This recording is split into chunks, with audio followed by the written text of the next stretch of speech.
This was the same Jalen Hurts that against the Chiefs defense in the Super Bowl was dicing them. So it's not as if we have not seen him do it before. Well, I won't want to be very check. I'll tell you why. The kind of weapons they have on offense needs an head coach that will call the plays. So the greatest opponent of the Chiefs will have to be injuries, to be honest. There's no way they will execute such a play if they've not practiced it. It's not possible. I don't believe, and they were just looking at analytics alone. For the but sometimes the momentum. Yeah, that's true. You are playing teams. You are playing against a team. You are up by 17. If you take 3 points, you are up by 20. Because he was close to 200. So it was so easy. He was angry about that they didn't actually design a option for him that just if it was, I think 4 or 6 yards, just to cross that 200. I just hope that he will not get to the playoffs like last year and forget that they can run and they can run the ball. During the offseason, you were the one that came to the media and said Aaron Rodgers did not have permission to do whatever he wanted to do. Even if it's in the moon, even if it's in the stars, I don't care because this. So in my head, the calculation was AJ Brown is out, Devonta Smith is out. The only kind of offense we would have is Dallas Goedert and what's called Saquon. So I thought that at least one of them, also one of the touchdown. You didn't look at the opponents too. It's not about the opponents.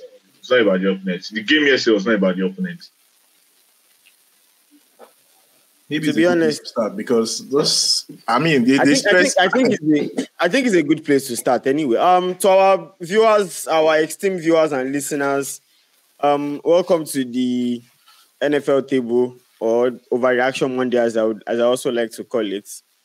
I think the best place to start, like Bolish was saying, is I just have one question, Bolish. I know that Jalen Hurts is stressing you, but before he came into the league, when he was at Alabama, before he moved away from Alabama to go to where is Randy, this particular college that he went to? I'm trying to remember the name of this university now. Oklahoma. God bless you.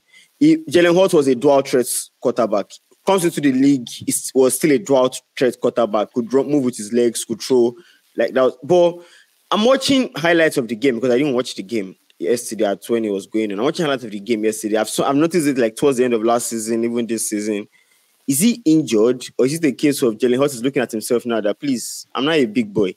You get? I don't want anybody stressing me. No, that's not the case. I think you need to, the first person that, yes, quarterbacks need to do a good job for themselves. But one of the first places you have to look at is the offensive coordinator.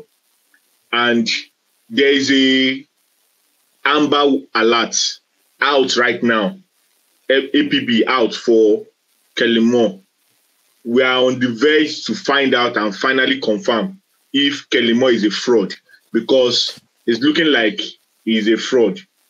Remember, one of the most talented quarterbacks we have in the league is Justin Herbert. Justin Herbert looked confused last season and it looked like he didn't know what he was doing. One of the 2 seasons ago, Dak Prescott led the league in interception because Kellen Moore was calling the play. Then the following season, he was second in MVP voting. So Kellen Moore, even though he was standby wonder for one reason or the other, there's a fraud alert out for him. Now, why do I say there's a fraud alert out for me? The season ended for us, like the Eagles. The season ended for us facing the Todd Bowles defense, blitzing the Jalen Hurts throughout the game. And he looked confused. He looked like he didn't know what he was doing. Now, the defensive problem is there. I'm not talking about that now. We'll talk about that maybe later, or if we don't. But what was predominant in the way the season ended for us in that playoff game against Tampa Bay was that Todd Bowles was dialing up the blitz against Jalen Hurts. Now, if Todd Bowles is dialing up the blitz against Jalen Hurts, and that's how and it looks so incompetent, and the offense looks so tired and lazy and inefficient, and that's how we ended the season. And then we bring in a new coordinator to come and coordinate the offense. In my head, in my thinking and in my mind, I would have expected that the coordinator would have done a job of preparing a proper game plan for Jalen Hurts against the blitz. That means work on multiple iterations of different schemes that will help Jalen Hurts anytime you face a defense that is trying to blitz him. Because if you are a defensive coordinator, I don't care what kind of scheme you like to run. If you want to face Jalen Hurts and you saw the game in the playoffs last year, you go and look at what Todd Bowles did and see, oh, how can I dial some of it into my package and make sure that I'm effective against this guy? This was the same Jalen Hurts that against the Chiefs defense in the Super Bowl was dicing them. So it's not as if we have not seen him do it before. So before I go and say, leg at his hand. You get, he was dicing them. He was, passes. The scheme was on point. And Shea Steichen is showing that, yes, I have a brain and I can put this thing together. So the question now is if you have Kelly Moore, who is supposed to be an offensive boy genius, and you have Nick Sirianni, who is supposed to be an offensive coach, and two of you had the whole summer to put together a plan with the weapons you have that will help Jalen Hurts against the scheme. Now, it should be unfair not to mention that Lane Johnson was out, AJ Brown was out, Devonta Smith was out, and you had to rely on third and second choice wide receivers or fourth choice wide receivers. Okay, fine, yeah. We agree. But still, it didn't look like it should have been different if the scheme was working and he was making those changes, throws, and alignments, and the guys were dropping the ball, or the guys were not able to win their matchup. It's a different thing. It looked like he did not know what to do. It almost looked like he did not even know what the first progression was. Not talk of second and third progression. And everybody knows that the effective way to play against the blitz is that the ball has to come out quick. Once you see the pressure coming, that means someone is open. So because for them to bring pressure, they have to sacrifice something on the back end. They can't bring, because it's not as if there's people are not going to come out of the tree. It's not as if they are playing 13 men and you are playing 12 or 11. It's not as if they are playing 15 men against you. You guys there's the same number. So if someone is bringing pressure, then someone is open somewhere. So what exactly was the plan in terms of dialing up, like creating those spaces in the soft spots? Exactly what Baker Mayfield was doing. Because they're not able to get to Baker Mayfield yesterday because the ball was coming out quick. It was coming out quick. Because if he held the ball too long, Jalen Carter, two people were on him throughout the game. Let me not even talk about defense, because that one I will go crazy. But the blame and the conversation should be around. You have Nick Sirianni, Kelly Moore. You had all off season to come up with a plan and help or design something that would allow Jalen Hurts to thrive. This is not about injury or no injury. The offense looks broken. Even the previous 3 games, or the games that AJ Brown and Devonta Smith were available, the offense still looked broken. It looked like they did not know what they were doing on offense. But to be honest now, I know before we move on from the Eagles, I saw a picture online also before we came on air that someone put Bill Belichick in a Eagles tracksuit, and I know one of your least favorite analysts in Nick Wright has always had it against Nick Sirianni that he was lucky with the Super Bowl run, blah blah blah, and all those things that is not the schemes. And even Dan Orlovsky, who works for ESPN, came up today and said like even the Eagles didn't do the basics well. Forget offense, forget defense. Let's not dig deep into it. They had 15. They had about 17 missed tackles. Exactly. I don't want to talk about defense. Let's not talk about defense. Yeah, as I'm saying that. Is it time to look at Nick Sirianni and say, okay, you need to show us something. Yes, you went to the Super Bowl in 2022 and stuff like that, but you actually need to show us something now. The problem is the way they've been recruiting head coaches in the Eagles team, in the Eagles front office. I think they want some say-so in terms of who is coming in, because if you look at it, looked like Nick Sirianni did not appoint what's the name of this our defensive coordinator, Kelly Moore, and he did not appoint the defensive coordinator, Vic Fangio. it looked like it was an hire that came from Howie Roseman. Now, I don't know about any other person, but if as the head coach, you are not calling the plays, you are not in charge of putting the offense together or the defense together. The only thing you are in charge of is, timeouts, decision making, kick a field goal or not. And the first 3 weeks of the season, those ones, you have botched those ones. You don't know whether you are are you an all-out attack that, 4th and 3, you want to go for it? Or you are conservative? Don't, in one game, you take the point, in another place, you don't take the point. In one game, you take the rush, another, you don't take the rush. There's a lot of mixed messaging. It looks like, at that point, it looks like almost everybody in the squad is like, what's this guy doing for us?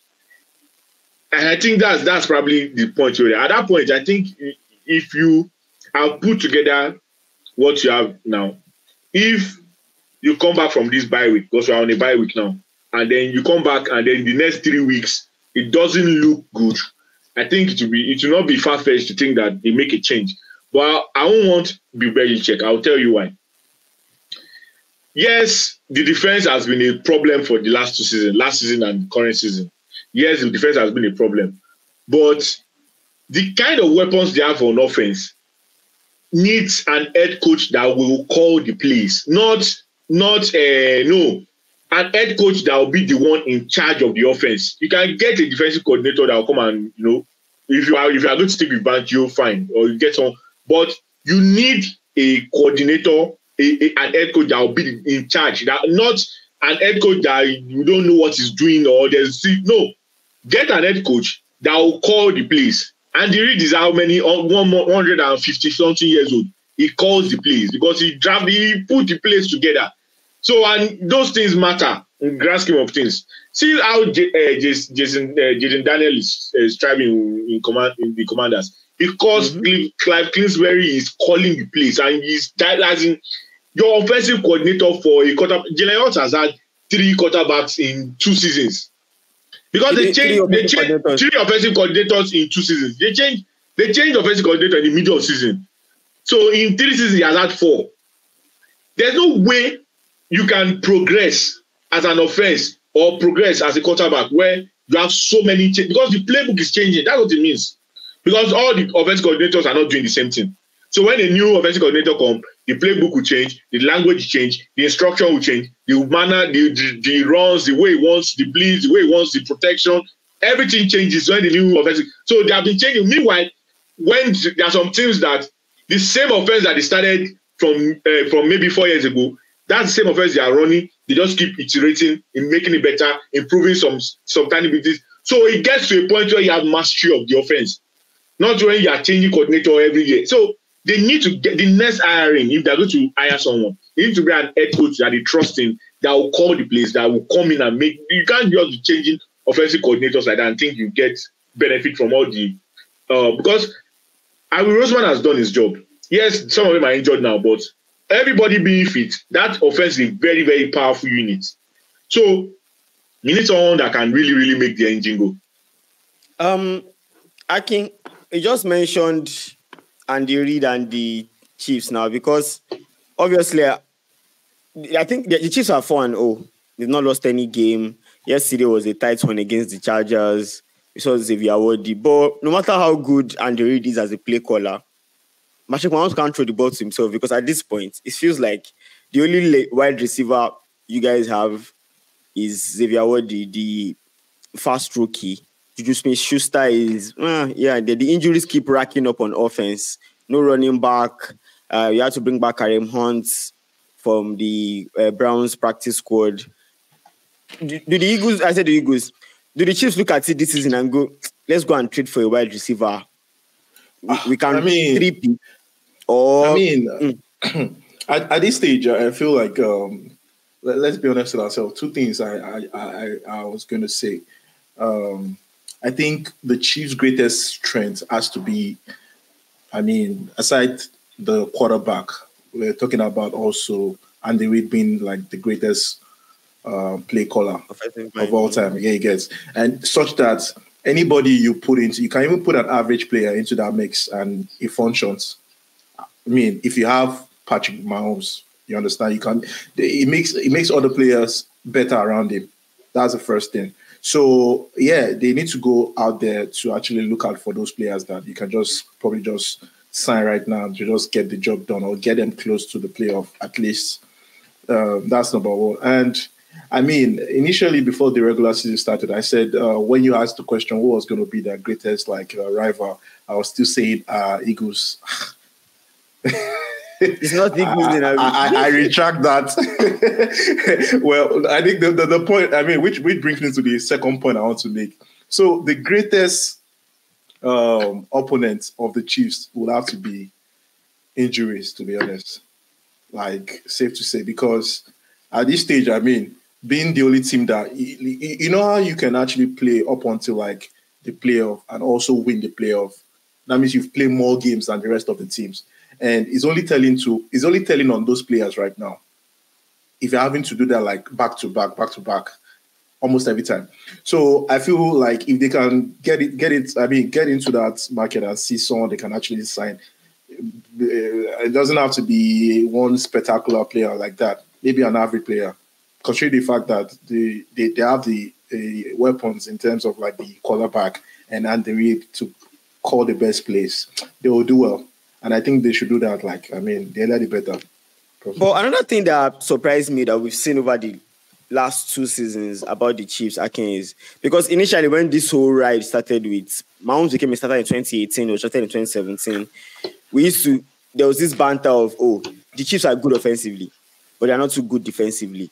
As long as they get the ball offensively, they would beat you up and stuff like that. But over the last 2 years, we've seen Steve Spagnuolo and that defense do wonders. Because yesterday was a low-scoring game. Like, it was a very low-scoring game. For them to have limited the Chargers to just 10 points and found it. Don't get me wrong, there were some decisions that Jim Harbaugh made yesterday, and I'm like, sometimes leave analytics alone. Just kick this field goal and get to this point. You are playing against the Chiefs. Sometimes you need to, whatever it is that you can get point-wise, you need to get it against Mahomes and co. Because when they get the ball, you know what they can do. Leave analytics that is telling you that on 4th and 2 beyond the 45-yard line, you should go for it. Analytics will be fine. No, it's not really based on analytics in most times. It's because they've practiced it. There's no way they will execute such a play if they've not practiced it. It's not possible. I don't believe, and they were just looking at analytics alone. They would have actually perfected that play times and times and times again during practice for them to have actually said, okay, we are confident that we can actually display that in the real game. So let's not say just analytics a whole lot, because what you said, the Detroit Lions actually did it the whole of like last regular season. Last season, and they were like fortunate for most times. But so far this season, they've not been doing that. Happened in the playoffs. In the playoffs, they get it now. Yeah. See. That's the thing about this game. Like, it's just like you guys said, in the playoff is a different ball game entirely. But one would think that because they've executed it perfectly during the regular season, it should just be like a ball in the park, like during the playoff. But look at what I think sometimes you need to consider your opponents, because if you are playing against a team that you know would definitely try to put up points on the board, you also need to take the points that are available. You're not. But you have to. But another thing is, it's very dicey, Wale. It's very dicey because they also said it, like the Detroit versus who they played in the playoff last season. They said those points that they could have racked up from those field goals is still not enough to have actually just beaten the San Francisco. And that's the only saving grace for the coach. But sometimes the momentum. Yeah, that's true. You are playing teams. You are playing against a team. You are up by 17. If you take 3 points, you are up by 20. That gives you a cushion because what happens is that they know that it's not just a 2-score game, or they need a 3 scores, and then the 3 scores have to be touchdowns. If they get 3 scores and one of them is a field goal, they still don't make it. But when you give them that opportunity, it gives that belief to the opponent that, we just had a stop, we just got a touchdown. We just have one more stop and get touchdown. So all those things, because everything, the reason why we always say, yes, analytics is important, but you also have to use your brain and your eye to add your to read the game. Is because it is important to see the momentum. When a team gets a sack or when a team gets an interception at a very, very crucial down, everyone and their mothers can see that the sideline of the team that got the interception is super hyped, super happy. The sideline of the team that did not that was intercepted, you can see the morale of the defender is down. So when you take points like that, even the field goal, making the field goal alone, it's a booster for the defense coming on because you didn't waste the drive, you just took a field goal. So all those things, they matter in how much tackling that the linebacker is willing to do. All those things matter. You can't just say because tell me say stay in there my shirt now. You guys, I don't see. I thought it was local. I don't notice. Aside from tackling from the players gone, decision making matters in the sense that if you know that you are down by more than a field goal, or you are down by 2 scores or 3 scores, kind of decisions you make would change. If you're down by just 3 points or a field goal, I'll give you guys an example. The Houston Texans played the Jacksonville Jaguars yesterday. And at some point in that game, the Jaguars were leading before that final drive that the Texans scored by a touchdown to win the game.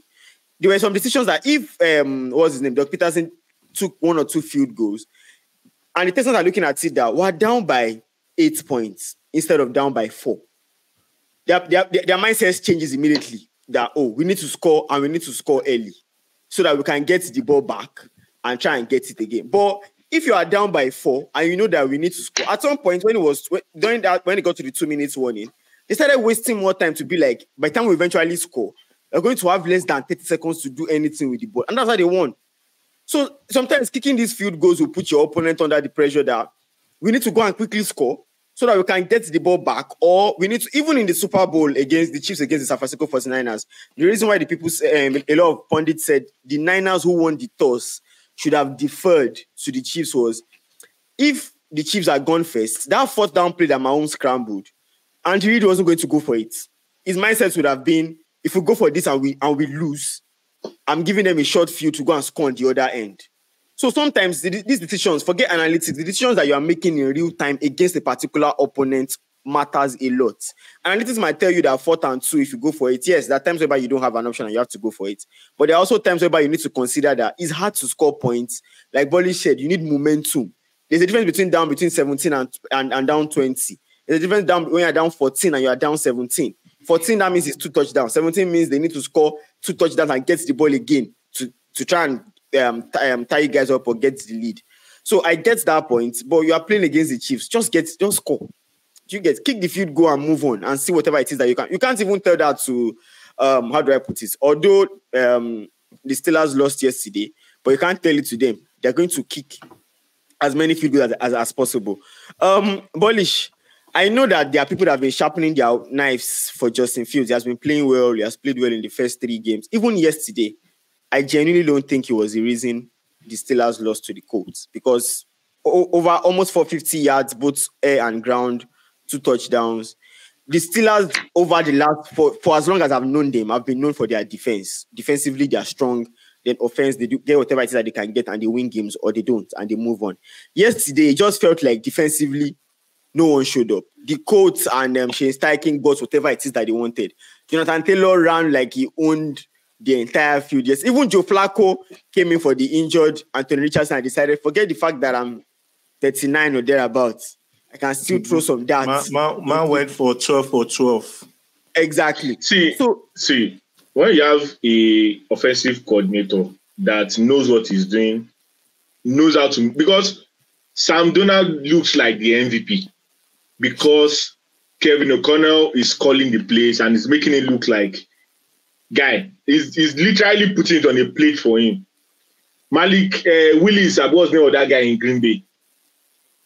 He's looking like someone that he was looking before Jordan Love came back. Anyways, he was looking like someone that knows what he was doing, because Matt LaFleur is calling the plays and making it easier. Because what happens is that as a quarterback, when you start the game, the coach has drawn up so many plays for you and then you start to make those reads. And then let's say the first couple of snaps, exactly what the coach has told you will happen is happening. And then you're able to just play freely and things begin to come freely to you. Over time, you begin to become more confident. Once you are more confident, there are some throws that on a normal day you probably will not make. Not because football is a game. You are literally standing in the pocket trying to make a throw with 300-pound people coming to eat you. Confidence is supremely important in getting the job done. So if you have a coach or a offensive coordinator that has made life simple for you, it looks like it looks like you are, it takes a whole lot of pressure off you and it increases your confidence. That's what Shane Steichen does. And I've noticed the way they play, the way the coach play. There's a lot of, even when they throw, the offensive line, the protection is always superb. Because if you don't have a superb protection against the Pittsburgh defense, there's no way you can have a good game against them. That's number one thing. I don't care who your quarterback is. If the protection is not solid, the Pittsburgh defense is going to pick you apart. So that's one thing that Shane Steichen, I think he understands how to use the protection and the offensive line to get the best from what he's trying to do, especially in those designed runs. See how Miles Sanders looked under Shane Steichen and the Eagles. Miles Sanders has not done anything since he left that system. He has been Panthers paid him how much? They paid him like maybe 13 or 12 million per year for 3 years, and then he went, and since then. But when you're in a system where the offensive coordinator understands how to utilize it, see what Todd Monken was doing. When we get to that game, we'll talk about it. So it's the offensive coordinator. It just makes life easy for whoever it is that is lying behind that field. I think the best place to start from yesterday's games, Akin, is between the Ravens and the Bills. That was the game of the weekend. And for some reason, the Ravens and the Bills didn't disappoint. Initially, with the way the Bills are started like a house on fire, they were unbeaten, they won their first 3 games, and the Ravens were still trying to get it together. Yes, they did beat the Cowboys at AT&T Stadium, but it was still, we're having debates over how good Derrick Henry was going to be with them. But yesterday, it felt like they flipped a switch, especially in the first 3 quarters. And the Ravens decided that, okay, let's remind you people why we are this good. And we saw Derrick Henry run the Bills' defense ragged. We also saw the Ravens' defense go after Josh Allen like their lives depended on it, that whatever it is that's going to happen is going to happen. But when we take out Josh Allen, there's no Stephon Diggs or Gabe Davis to make extra plays for you. Everything we've seen so far this season has been you trying to do your Superman thing. When we take that out, all the best to the rest of the team. But from that standpoint, when you look at it, did the Ravens make a statement that, okay, don't rule us out yet as contenders? I think I'm one of those people that actually said, you know what, the game against the Chiefs is going to be like the only game that they probably will feel worse that they lost about or something. Because, that setup is made for the playoff, if we're being honest with ourselves. You have Derrick Henry, a whole Derrick Henry, that guy, with the way he's built, he's not built like a regular running back. That's the issue. He's not built like a regular, and it defies every law of, like, when it comes to the play of, like, maybe running or rushing or anything. It defies that law, and the very first drive, ultimate statement, bam, in fact, from that particular aspect, no, I actually just watched the first half because I knew that, it's all over. Because it was so clear that, they were going to run the ball down their throats, and that actually worked.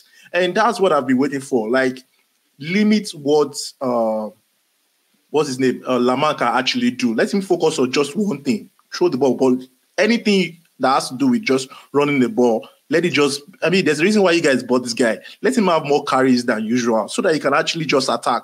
And he was just close to having like 200 yards in that game.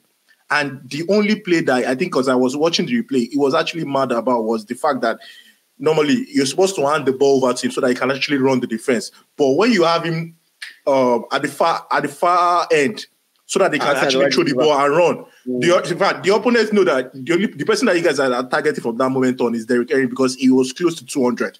So it was so easy. He was angry about that they didn't actually design a option for him that just if it was, I think 4 or 6 yards, just to cross that 200.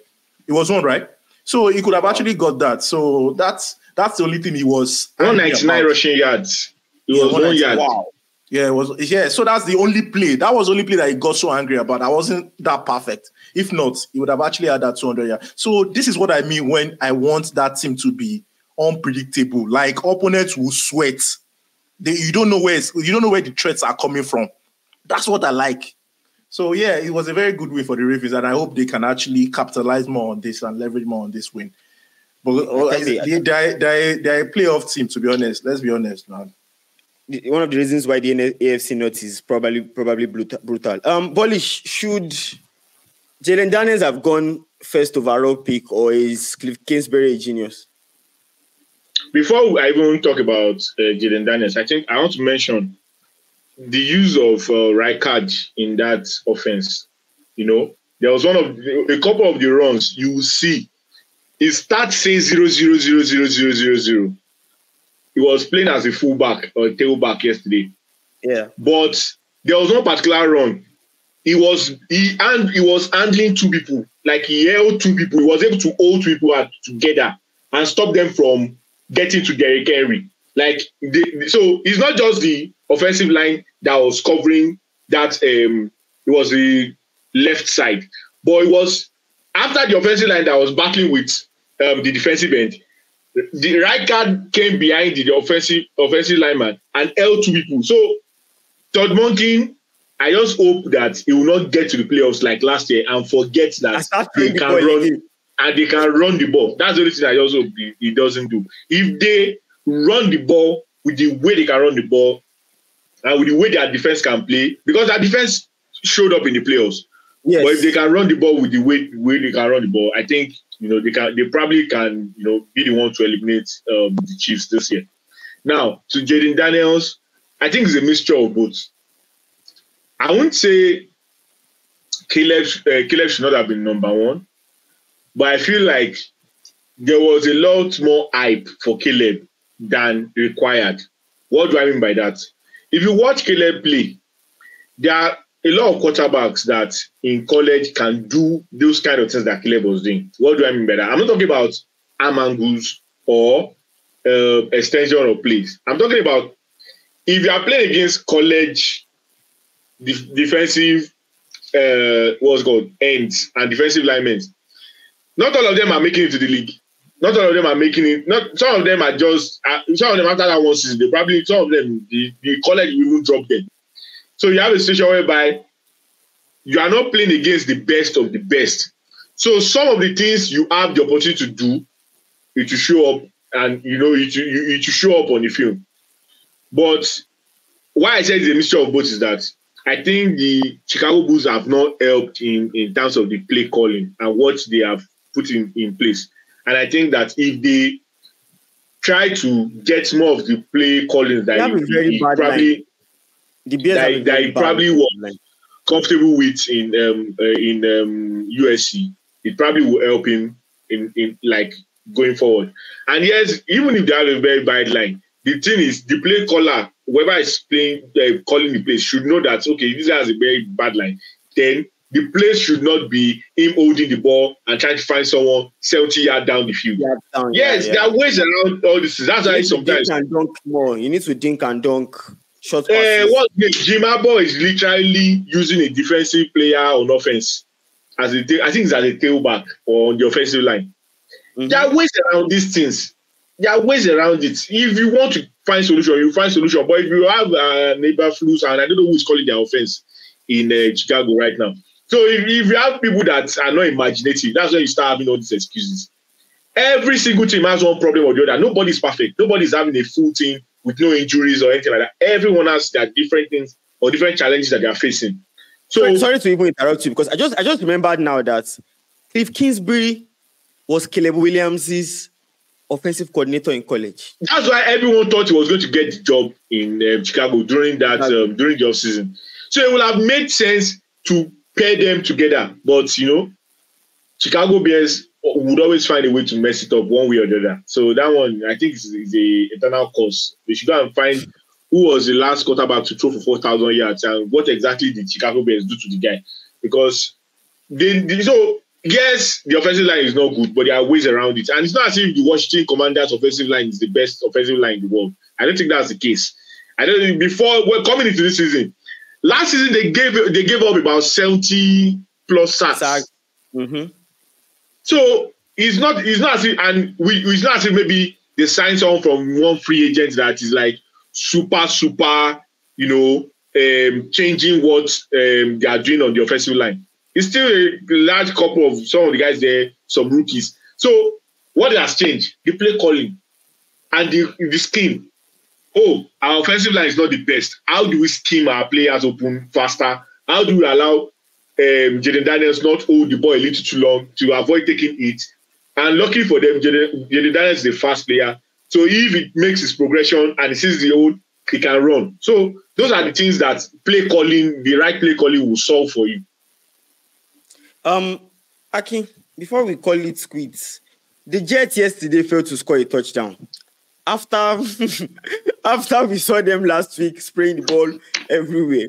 You were playing the Broncos at home and they failed to score a touchdown. Yes, they had the opportunity to win the game if they had made that final field goal. Last week, even when they won, we saw the friction between the bad man himself, Aaron Rodgers, and head coach Robert Saleh.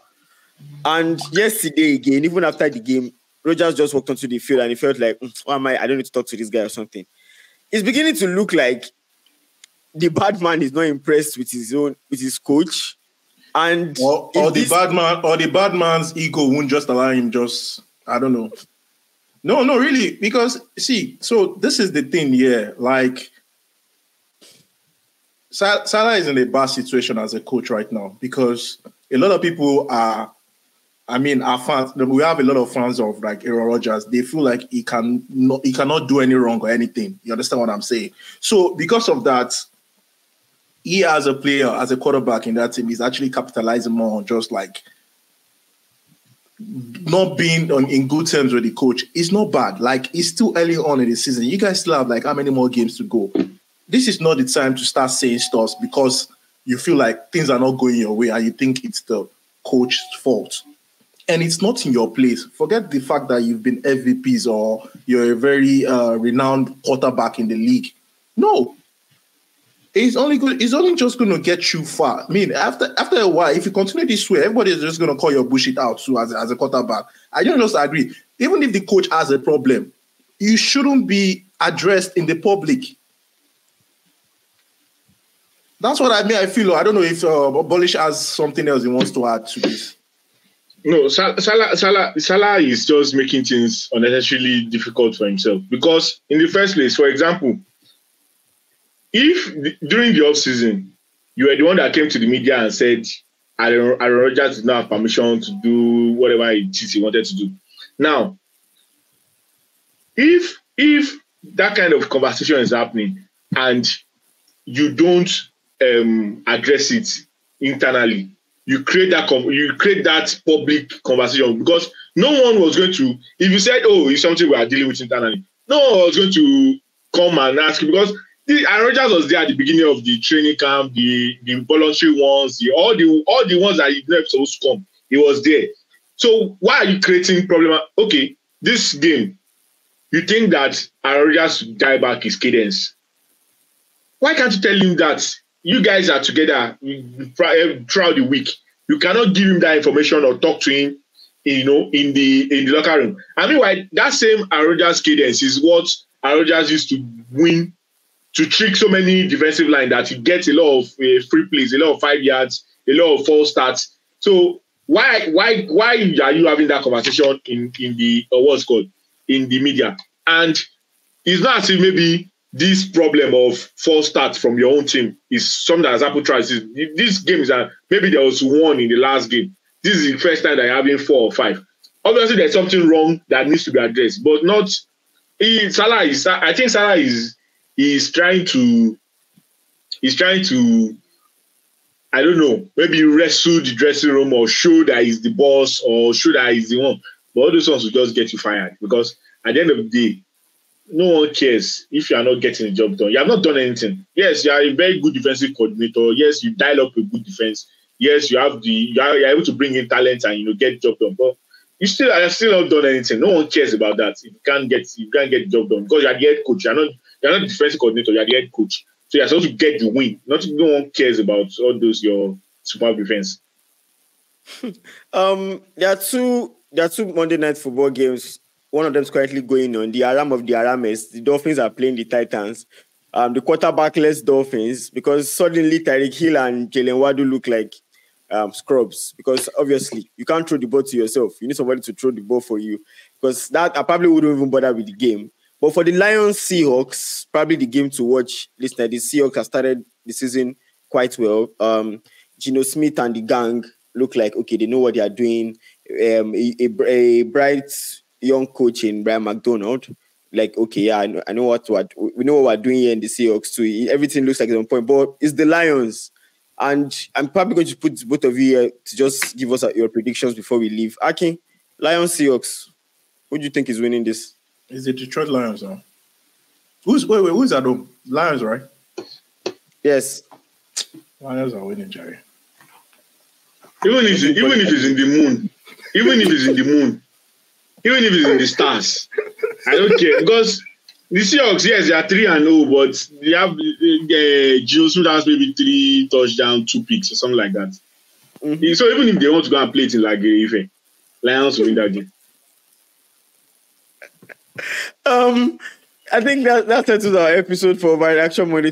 Thank you so much, guys, for being here. Before we leave, I know this is not NFL related, but a huge news across the sporting world happened as the NBA lost Dikembe Mutombo, popularly known for his finger wag, one of the greatest defensive players, one of the greatest NBA players you can ever think of, like especially defensively, second all-time in blocks, a massive pioneer for basketball in Africa. And I think there's no best way to describe it. Like if you see Masai Ujiri's press conference and how emotional he was talking about Dikembe Mutombo's achievements and everything he has done, not just in the NBA and the US, for Africa itself, creating the pathway for African players to come into the league, what he has done in Kinshasa, back in Congo and all those things. Like, Bolish, I think the best way to describe Mutombo was both on and off the field, on and off the court, he was a giant. So, because it was not just, I think off the court it was very important what he did for basketball. He really elevated what basketball was in Africa. A lot of the talents you see today are ripple effects of some of the job he did in terms of advancing the game, camps, introducing more people to camp. There's this guy from Cameroon that found what's called Embiid that actually was found by Mutombo. So and it's not just even basketball, even just generally as his philanthropy is well documented, and he was one of the greatest players that ever played in the NBA. A very solid defensive player. So someone that makes us disappointed that someone like Rudy Gobert is having 4 DPOYs when we think about it.